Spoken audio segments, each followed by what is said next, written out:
दिल्ली दौरे पर मुख्यमंत्री पुष्कर सिंह धामी प्रमुख उद्योगपतियों से करेंगे मुलाकात। दिसंबर में प्रस्तावित ग्लोबल इन्वेस्टर्स समिट को लेकर होगी बातचीत।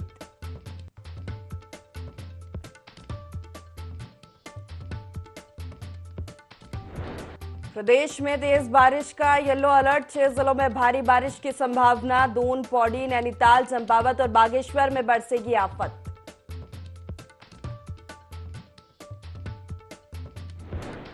गंगोत्री हाईवे पर बड़ा हादसा, खाई में गिरी 35 यात्री सवार बस, 7 की मौत, 28 घायल।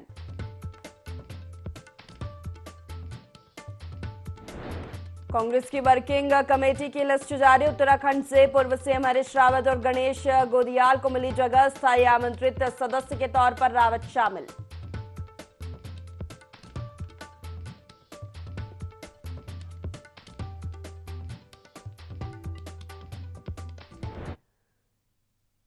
नमस्कार, बहुत स्वागत है आपका। देवभूमि लाइव देख रहे हैं आप। मैं हूं आपके साथ प्रशिता शर्मा। बुलेटिन की शुरुआत करते हैं बड़ी खबर के साथ। देहरादून से आपको बता दें, दिल्ली दौरे पर मुख्यमंत्री पुष्कर सिंह धामी आज प्रमुख उद्योगपतियों से करेंगे मुलाकात।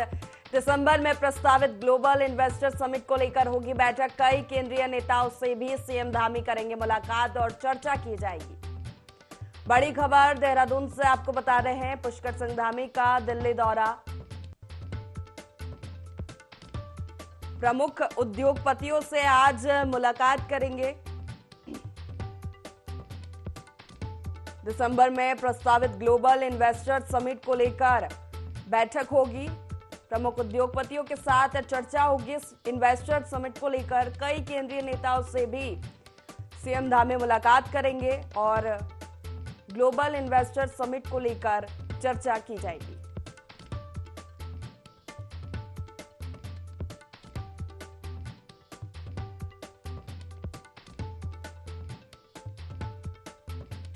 देहरादून से बड़ी खबर आपको बता रहे हैं, जहां मुख्यमंत्री पुष्कर सिंह धामी दिल्ली दौरे पर है। आज प्रमुख उद्योगपतियों से सीएम धामी मुलाकात करेंगे। कई विषयों पर चर्चा होगी। मुख्य रूप से दिसंबर में उत्तराखंड में प्रस्तावित ग्लोबल इन्वेस्टर समिट को लेकर यह बैठक की जाएगी। ग्लोबल इन्वेस्टर समिट में क्या कुछ खास होगा, इन्वेस्टमेंट को लेकर उद्योगपतियों से चर्चा होगी और इसी के साथ ही कई केंद्रीय नेताओं, केंद्रीय मंत्रियों से भी सीएम धामी मुलाकात करेंगे।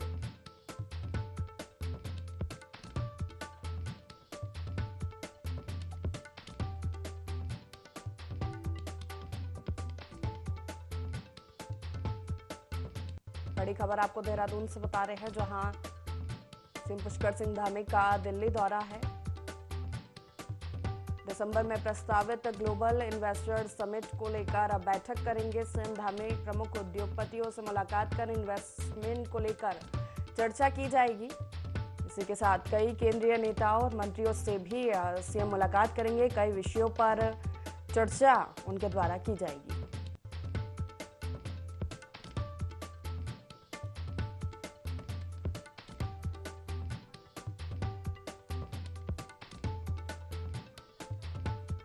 और इसी खबर पर ज्यादा जानकारी देंगे हमारे साथ संवाददाता विनय सूद लाइव जुड़ गए हैं। विनय, दिल्ली दौरे पर है मुख्यमंत्री पुष्कर सिंह धामी। आज प्रमुख उद्योगपतियों से के साथ बैठक होगी, कई विषयों को लेकर चर्चा होगी। क्या जानकारी है इसको लेकर? जी बिल्कुल, देखिए आपको बता दें कि आज की अगर बात की जाए तो जिस तरीके से एक बड़ी बैठक उद्योगपतियों के साथ में जो है आज सीएम धामी की होने जा रही है, इसमें साफ तौर पर देखा जा सकता है कि किस तरीके से जो है उत्तराखंड को विकास की ओर जो है यहाँ पर उत्तराखंड सरकार जो है करने की जो है यहाँ पर कवायद शुरू कर रही है। साफ तौर पर आपको बता दें कि आज जो ये बड़ी बैठक है, इसमें 15 से 20 समूह के जो उद्योगपति हैं वो यहाँ पर जो है आज शामिल होने वाले हैं, जिनके साथ आज जो है प्रदेश के मुख्यमंत्री पुष्कर सिंह धामी जो है बैठक करने वाले हैं। जी बिल्कुल विनय, आज प्रमुख उद्योगपतियों से मुलाकात करेंगे, बैठक करेंगे। ग्लोबल इन्वेस्टर समिट जो कि दिसंबर में प्रस्तावित है, उत्तराखंड में होनी है, उसको लेकर क्या कुछ खास चर्चा हो सकती है इस दौरान? जी बिल्कुल, देखिए आपको बता दें कि जिस तरीके से ग्लोबल इन्वेस्टर समिट जो है यहाँ पर दिसंबर में जो है प्रस्तावित है और उसको लेकर के जो तैयारियां हैं वो भी पूरी यहाँ पर हो चुकी हैं। उसको चलते जो है आज तीसरा दिन जो है प्रदेश के मुख्यमंत्री का दिल्ली दौरे का है और ऐसे में जो है साफ तौर पर देखा जा सकता है कि जो उद्योगपति हैं वो किस तरीके से उत्तराखंड में जो है यहाँ पर काम करने वाले हैं या फिर किस तरीके से जो है यहाँ पर उद्योगों को बढ़ावा दिया जाएगा, क्योंकि यहाँ पर अगर देखा जाए तो जो उद्योगपति हैं उनको उत्तराखंड जो है वैसे भी काफ़ी आकर्षित करता है, क्योंकि यहाँ पर देखा जाए तो जिस तरीके से यहाँ का पर्यावरण है या फिर इसके अलावा यहाँ पर बात की जाए कानून व्यवस्था की, वो सभी चीज़ें जो हैं उद्योगपतियों को यहाँ पर लुभाने वाली हैं। तो ऐसे में साफ तौर पर देखा जा सकता है कि किस तरीके से जो है यहाँ पर उद्योगपति ये यहाँ पर आगे की जो रणनीति है उद्योगों को लेकर के किस तरीके से कार्य किया जाएगा, ये सभी चीज़ों को लेकर के जो है आज यहाँ पर प्रदेश के मुख्यमंत्री जो है उद्योगपतियों के साथ में जो है बैठक करने वाले हैं। बिल्कुल विनय, देखा जाए तो उत्तराखंड एक टूरिस्ट प्लेस है, तो क्या टूरिज्म पर फोकस हो सकता है इस दौरान? जी बिल्कुल, देखिए जिस तरीके से उत्तराखंड की बात करें तो उत्तराखंड जो है एक यहाँ पर टूरिस्ट प्लेस से के नाम से भी जो है यहाँ पर जाना जाता है। तो वहीं पर देखा जाए तो यहाँ पर किस तरीके से जो है उद्योगों को लगाने की जो बात यहाँ पर की जा रही है, चर्चाएं जो हैं इस समय जोरों पर है। इससे पहले भी जो है एक इन्वेस्टर समिट 2018 में यहाँ पर किया गया है, जिसके चलते जो है काफ़ी जो कार्य थे उस दौरान भी जो है यहाँ पर किए गए थे। तो साफ तौर पर देखा जाए तो जिस तरीके से अब ग्लोबल इन्वेस्टर समिट यहाँ पर होने जा रहा है, इसको लेकर भी काफ़ी उम्मीदें जो हैं इस दौरान यहाँ पर जताई जा रही हैं। अब बैठक के बाद ही जो है यहाँ पर सामने निकल कर आएगा कि किस तरीके से जो है क्या कुछ चर्चाएं इस दौरान यहाँ पर रही हैं। जी चलिए ठीक है विनय, हमारे साथ बने रहिए, अगली खबर पर भी आपसे जानकारी लेंगे। तो देहरादून से बड़ी खबर आपको बता रहे थे, जहां सीएम पुष्कर सिंह धामी दिल्ली दौरे पर है। आज प्रमुख उद्योगपतियों के साथ बैठक होगी, कई विषयों को लेकर चर्चा होगी। अगली बड़ी खबर की ओर रुख कर लेते हैं। तेज बारिश का येलो अलर्ट जारी कर दिया गया है। प्रदेश के 6 जिलों में बारिश का अलर्ट है। दून, पौड़ी, नैनीताल, चंपावत और बागेश्वर जिले में भारी बारिश की चेतावनी जारी की है मौसम विभाग ने। उत्तराखंड में बारिश अभी भी आफत बनी हुई है, तबाही मचाई हुई है बारिश ने उत्तराखंड में, और इसी को लेकर 6 जिलों में मौसम विभाग ने अलर्ट भी जारी किया है। और विनय लगातार हमारे साथ जुड़े हुए हैं। विनय, तेज बारिश का येलो अलर्ट जारी किया है मौसम विभाग ने। 6 जिले ऐसे हैं जहां पर भारी बारिश होने की चेतावनी मौसम विभाग ने जारी की है, क्या जानकारी है इसको लेकर? जी बिल्कुल, देखिए आपको बता दें कि 6 जिलों की अगर बात की जाए तो भारी बारिश का जो अलर्ट है वो यहाँ पर जारी किया गया है। साफ तौर पर देखा जाए तो जिस तरीके से लगातार उत्तराखंड में बारिश हो रही है, इससे पूरी तरीके से जो है यहाँ पर जनजीवन लोगों का जो है अस्त व्यस्त हो चुका है। और ऐसे में साफ तौर पर देखा जा सकता है कि किस तरीके से जो है यहाँ पर जो जल भराव की स्थिति है देहरादून में वो लगातार जो है यहाँ पर बनी रहती है। ऐसे में आप यहाँ पर देखा जाए तो क्या कुछ यहाँ पर मौसम विभाग के जो निर्देश हैं उन्होंने साफ तौर पर लोगों को यहाँ पर अलर्ट रहने के लिए भी जो है यहाँ पर निर्देश दिए हैं। तो सभी जो अधिकारी हैं उनको भी इस दौरान यहाँ पर पहले ही निर्देश दे दिए गए हैं कि किसी भी तरीके की कोई दिक्कत यहाँ पर अगर होती है, यहाँ पर पहाड़ी जिलों की अगर बात की जाए तो पहाड़ी जिलों में लगातार भूस्खलन जैसे जो घटनाएं हैं वो सामने आ रही हैं। ऐसे में सरकार की भी अगर बात की जाए तो सरकार पूरी तरीके से यहाँ पर लोगों को राहत बचाव कार्य पहुँचाने के लिए प्रयासरत रही है। जी बिल्कुल विनय, जिस तरह से आपदा बनकर ये बारिश उत्तराखंड में लगातार बरस रही है, मौसम विभाग का क्या कुछ कहना है? इस तरह का मौसम कब तक एक्टिव रहेगा यह सिस्टम उत्तराखंड में? देखिए आपको बता दें कि जिस तरह से यहाँ पर जो है लगातार बारिश हो रही है, ऐसे में साफ तौर पर देखा जाए तो जो स्थिति इस समय यहाँ पर आपदा जैसी बनी हुई है उसको लेकर के लगातार यहाँ पर जो प्रशासन है वो भी समीक्षाएं बैठक यहाँ पर की जा रही है, जिसमें खुद प्रदेश के जो मुख्यमंत्री हैं उस दौरान वहाँ पर पहुँच रहे हैं और तमाम जो अधिकारी हैं उनको यहाँ पर निर्देश भी दिए गए हैं कि हर तरह से जो है जो भी लोग इस दौरान यहाँ पर पीड़ित पाए जाते हैं या फिर किसी भी तरीके की कोई घटना सामने आती है तो उनको जो है राहत बचाव कार्य के लिए जो है उन्होंने साफ तौर पर यहाँ पर निर्देश भी दिए हैं। तो ऐसे में देखा जा सकता है कि पूरी मुस्तैदी के साथ जो है यहाँ पर इस समय उत्तराखंड सरकार भी कार्य कर रही है और मौसम विभाग लगातार जो है यहाँ पर चेतावनी दे रहे हैं कि किस तरीके से जो है लगातार यहाँ पर बारिश हो रही है, उससे जो है लोग खुद भी जो है यहाँ पर अलर्ट रहेंगे। चले विनय, बहुत शुक्रिया हमारे साथ जुड़ने के लिए और खबर पर तमाम जानकारी साझा करने के लिए। तो देहरादून से ये खबर आपको बता रहे थे, जहां उत्तराखंड में अभी भी बारिश का अलर्ट जारी किया है। 6 जिलों में भारी बारिश की चेतावनी यहाँ पर मौसम विभाग ने जारी की है। रुक कर लेते हैं अगली खबर की ओर। हरिद्वार में हर की पौड़ी पर आस्था और देशभक्ति का अनोखा संगम दिखाई दिया। देश के अलग अलग स्थानों से आकर मुल्तान समाज के लोगों ने हाथों में तिरंगा लेकर हर की पौड़ी पहुंचकर धार्मिक माहौल को देशभक्ति के रंग में रंग दिया और मां गंगा के साथ जमकर दूध की होली खेली। और मां गंगा में 113 कमल के फूल भी प्रवाहित किए गए और मां गंगा को स्वच्छ रखने का संदेश भी दिया गया और गंगा से सबके कल्याण की प्रार्थना की गई। दरअसल मुल्तान जोत महोत्सव के 113 साल पूरे हो चुके हैं। हरिद्वार में जोत लाने की परंपरा 1911 की है, जब पाकिस्तान के रहने वाले लाला रूपचंद मुल्तान से पैदल जोत लेकर हरिद्वार पहुंचे थे। तभी से ये लोग लाला जी की इस परंपरा को आगे बढ़ाते चले आ रहे हैं। देश के अलग अलग राज्यों से आकर मुल्तान समाज के लोग मुल्तान जोत महोत्सव में शामिल होते हैं। ये मुल्तानी हाथ में तिरंगा लिए हुए देशभक्ति की भावना से ओतप्रोत होकर एक दूसरे को गुलाल लगाते हैं और दूध की बाल्टी लेकर मां गंगा से दूध की होली खेलने मां गंगा की जय जयकार करते हुए नजर आते हैं।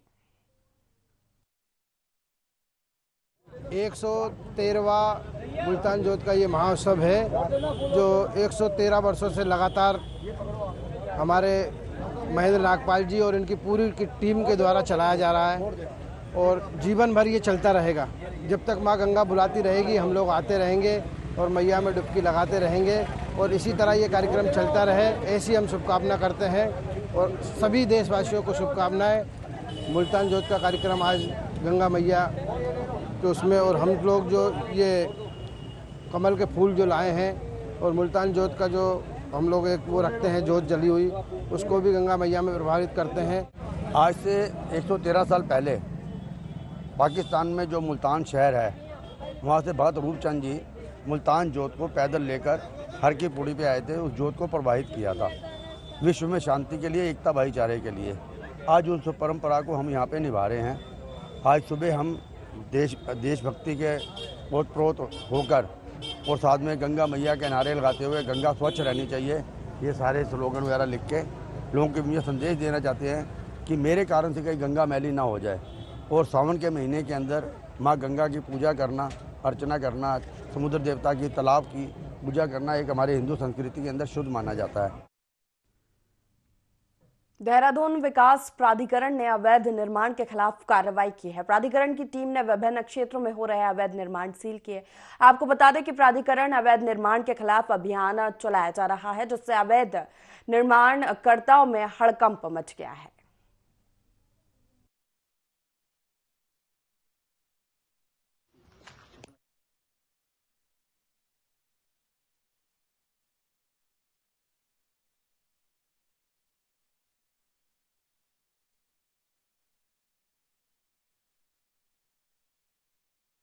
हमने निर्माण सील किया है आज स्प्रिंग रोड पर। उसका भी मानचित्र स्वीकृत नहीं था, जो कि जिसमें उनके द्वारा नक्शा स्वीकृत नहीं कराया गया। तीसरा, हमने निर्माण सील किया है श्रीनगर स्टेट में। तो हाँ, प्राधिकरण आश्वस्त है बिल्कुल कि अवैध निर्माण के विरुद्ध हम लोग लगातार कार्रवाई करते रहेंगे और जिस तरीके से एनजीटी के भी हमें निर्देश मिले हैं और समय समय पर हम जितने भी अवैध निर्माण हमें मिलेंगे हम उसको त्वरित रूप से कार्रवाई करेंगे और कोशिश करेंगे कि मसूरी को एक अच्छा हिल स्टेशन के रूप में हम आगे प्रोजेक्ट करें। सहकारिता विभाग ने लोहाघाट की ग्राम सभा पाटन पाटनी, मंगोली और अन्य गांव में जाकर एक मुश्त समाधान योजना की जानकारी ग्रामीणों को दी।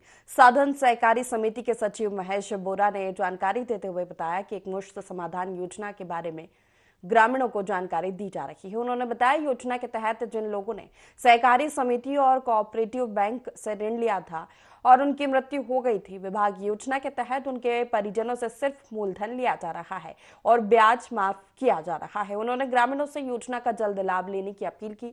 बोरा ने कहा योजना समिति समय तक ही जारी है, इसके अलावा सदस्यता अभियान भी चलाया जा रहा है। इस मौके पर अपर जिला सहायक निबंध कमला मेहरा, एडीओ होशियारी कारकी, बलवंत गिरी, मोहन पाटनी समेत कई लोग मौजूद रहे। आपके चैनल का धन्यवाद अदा करना चाहते हैं। जो वन टाइम सेटलमेंट योजना है उसमें एक मुफ्त समाधान योजना जिसमें मृतक बकायेदार जो मृत्यु हो चुकी है उनका काफी लंबे समय से बकाया चल रहा है, उसमें अभी सरकार ने योजना चलाई गई है। उसमें सिर्फ आपको मूलधन जमा करना है, जितना भी आपका ब्याज है वो बिल्कुल माफ किया जा रहा है। गरुड़ तहसील के कत्यूर घाटी में सैकड़ों कांवड़िए सरयू का जल भरने बागेश्वर पहुंचे। प्रसिद्ध बागनाथ मंदिर में स्थित मारकंडे घाट से कांवड़ियों ने स्नान ध्यान कर सरयू मां की पूजा की। हर साल कत्यूर घाटी में सैकड़ों श्रद्धालु जल भरने पैदल गरुड़ तहसील से बागेश्वर आते हैं। गरुड़ तहसील के कांवड़ियों ने भोले बाबा के खूब जयकारे लगाए। कांवड़ियों में बच्चे, जवान, बूढ़े सभी उम्र के लोग दिखे।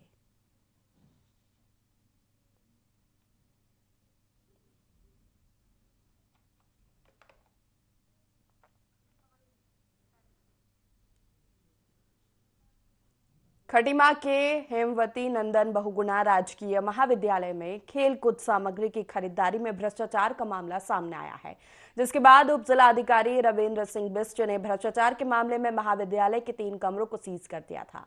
बता दें कि महाविद्यालय में खेल कूद सामग्री की खरीदारी में भ्रष्टाचार के संकेत मिले थे, जिसके बाद आरटीआई कार्यकर्ता दीपक बिष्ट और छात्र संगठनों ने मामले की शिकायत की, जिसके बाद सीएम पुष्कर सिंह धामी ने कुमाऊं कमिश्नर दीपक रावत को जांच के आदेश दिए। जांच के बाद ही मामले में खुलासा हो पाएगा। दस्तावेज हमें मिले हैं, उसमें अधिकतर ये पाया गया है कि विभिन्न मदों का, चाहे वो स्पोर्ट्स का हो, चाहे वो विद्युत मद हो, उसमें जो सामग्रियां खरीदी गई हैं वो खटीमा से बाहर की फर्मों के द्वारा खरीदी गई हैं। इसी प्रकार आप देखिए विभिन्न निर्माण कार्य ऐसे हैं जो यहाँ के जो कुछ शिक्षक जिनका मेन उद्देश्य केवल पढ़ाना था, लेकिन वो खुद ही यहाँ पे ठेकेदारी कर रहे हैं। इसका मकसद कुल और कुल जो हमें दस्तावेजों से प्राप्त हुआ है, 1 रुपए की चीज़ को इन्होंने 1000 रुपए की दिखाया है। जो कार्य 10,000 में हो सकता था उन्हें इन्होंने 2-2 लाख रुपए में करवाया है। ठीक है, और वो भी गुणवत्ता उनकी एकदम खराब गुणवत्ता है। तो हम इस चीज़ को लेकर माननीय मुख्यमंत्री जी के पास गए थे 22 जुलाई को। ये सब चीज़ें हमने उनको संज्ञान में रखी और उन्होंने जांच का आदेश दिए। गवर्नमेंट डिग्री कॉलेज में कुछ स्पोर्ट्स आइटम्स की खरीद हुई थी, जिसमें किसी व्यक्ति द्वारा आरटीआई कार्यकर्ता द्वारा एक आरोप लगाया गया कि इसमें कुछ धांधली हुई है। इसी क्रम में कुमाऊं कमिश्नर महोदय द्वारा इसमें जांच की जा रही है। कल उनके द्वारा मेरे को निर्देश दिया गया कि जब तक जांच पूरी नहीं होती कि इनके जितने कमरे जहाँ पर ये स्पोर्ट्स के आइटम्स रहते हैं, जो टेबल खरीदी इन्होंने, क्या बोलते हैं, इलेक्ट्रिसिटी टेबल्स, स्पोर्ट्स के आइटम्स, उसको सील कर दिया जाए। उसी की निर्देश के क्रम में मेरे द्वारा 3 कमरों को सील करके अब जाँच इसमें की जाएगी, क्या वास्तव में जो खरीद फरोख्त की है वो सही है और नियमानुसार है कि नहीं। उसके हिसाब से कुमाऊं कमिश्नर महोदय द्वारा इसमें कार्रवाई की। चंपावत जिले को एक मॉडल जिला बनाने के लिए लगातार काम किया जा रहा है। मुख्यमंत्री पुष्कर सिंह धामी ने चंपावत जिले को एक आदर्श जिला बनाने के लिए कई घोषणाएं की है, जिसके अनुरूप कार्य भी किए जा रहे हैं। मुख्यमंत्री की घोषणा के अधीन जनपद चंपावत के चंपावत लोहाघाट के नगर विकास के लिए महायोजना तैयार किया जाना है। मॉडल जिला बनाने के बाद चंपावत में स्वास्थ्य, पर्यटन, यातायात के साथ ही सभी तरह की सुविधाएं लोगों को मिल सकेंगी। दिल्ली से आज काफ़ी सीनियर उनके प्रोफेसर्स की टीम हमारे पास आई थी और उन्होंने हमें एक चंपावत मास्टर प्लान 2041 का एक प्रारंभिक प्रेजेंटेशन आज हमारे समक्ष किया गया है। उसमें कुछ सुझाव हमारे जितने भी हमारे जिला स्तरीय अधिकारी थे उनसे प्राप्त हुए हैं। तो उन सुझावों को सम्मिलित करते हुए अब हम लोग शीघ्र ही जो चंपावत का जो एक रीजनल प्लान बनेगा उसका हम क्षेत्र जो है फाइनल करेंगे और उसके बाद फिर ये school of planning and architecture की जो टीम होगी वो जो हमारा एक विजन है मॉडल चंपावत बनाने का, उसके अनुरूप वो 2041 का एक मास्टर प्लान हमारे को बनाने में सहयोग करेगा। जिला आबकारी अधिकारी के नेतृत्व में संयुक्त टीम ने काशीपुर के गांव बरखेड़ी, खाईखेड़ा, दुर्गापुर के जंगलों में छापेमारी कार्रवाई को अंजाम देते हुए अवैध शराब जब्त की। आपको बता दें कि छापेमारी की कार्रवाई से नशा माफियाओं में हड़कंप मच गया है। हालांकि इस कार्रवाई के दौरान जंगलों में कच्ची शराब बनाने वाले नशा माफिया फरार हो गए हैं। आबकारी विभाग ने आधा दर्जन शराब माफियाओं के खिलाफ मामला दर्ज कर लिया है और आरोपियों की गिरफ्तारी में लग गई है। कार्रवाई के दौरान आबकारी और पुलिस की टीम ने बड़ी मात्रा में कच्ची शराब नष्ट भी की है।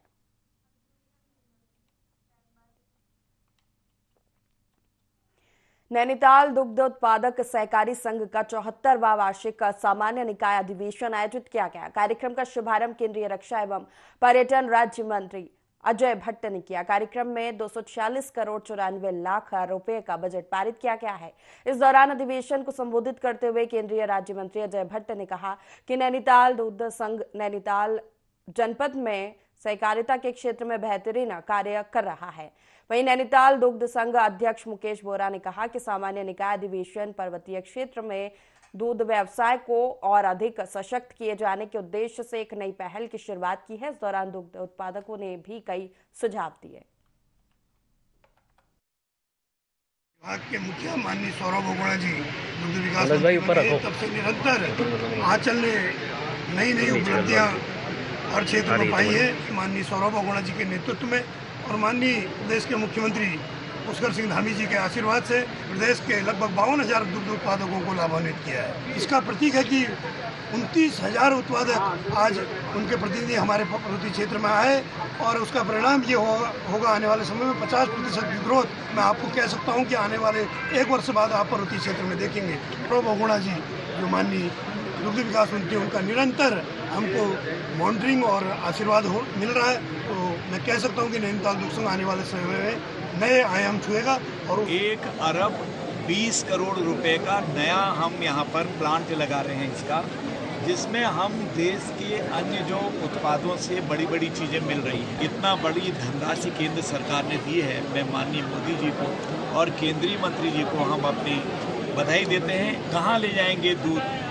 फेंक देते थे गांव में या वहीं मट्ठा बनाया या घी बना लिया, उसका यूज़ नहीं कर पाते थे। आज दूध के एक बूंद का उपयोग हो रहा है। जो आत्मनिर्भर का निर्णय लिया था, आत्मनिर्भर का आह्वान किया था प्रधानमंत्री जी ने, वो दुग्ध संघ यहाँ पर उत्तराखंड में करके दिखा रहा है। ये सबसे बड़ी हरिद्वार के रोशनाबाद स्थित पुलिस लाइन के बहुउद्देशीय हॉल में आयोजित हरियाली तीज महोत्सव में उत्तराखंड के मुख्यमंत्री की धर्मपत्नी गीता धामी शामिल हुई। वे इस आयोजन में मुख्य अतिथि थी। उन्होंने इस अवसर पर महिलाओं को तीज पर्व की शुभकामनाएं दी। महिलाओं की अग्रणी भूमिका के बारे में उन्होंने बताया कि पुलिस परिवार की महिलाओं के उत्थान और स्वरोजगार के लिए किए जो काम किए जा रहे हैं वे सराहनीय है। कार्यक्रम में बड़ी संख्या में महिलाएं मौजूद रहीं।